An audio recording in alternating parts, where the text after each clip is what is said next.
কোনটা বাহে তোমরাগুলো সবাই কেমন আছেন? আমি ভালোই আছি, আশা করি তোমরাও সবাই ভালো আছেন।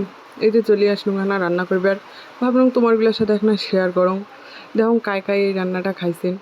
এই জন্য প্রথমে আমি কড়াইয়ের মধ্যে তেল দিয়ে দিলাম, তারপর দিলাম মশলা, এতে হলুদ মরিচ দিয়ে সবই আছে।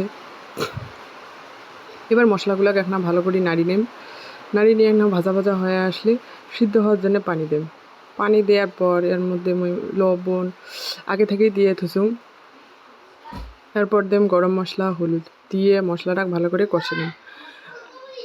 কষে নেওয়ার পর আগে থেকে সিদ্ধ করে রাখা মাছ দিয়ে দিলাম, দিয়ে মাছগুলো ভালো করে কষে নেওয়া লাগবে। মনে থাকবেন তরকারি যত কষাইবেন তত মজা হইবে। এটা মোর রান্নার চ্যানেল নয়, তাই মুই তোমাকে রান্না শিখবার আইসং নাই, খালি রান্নাটা করম চল সেটা তোমার সাথে শেয়ার করলাম। এরকম অনেকটা সময় ধরেই ভালো করেই কষে নিই।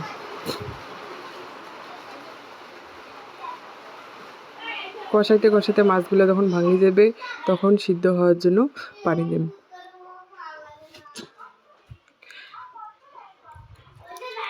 এরপর হওয়ার আগে আগে একটা ধনিয়া পাতা দিয়ে দিলাম, এতে করে ফ্লেভারটা খুব সুন্দর হইবে।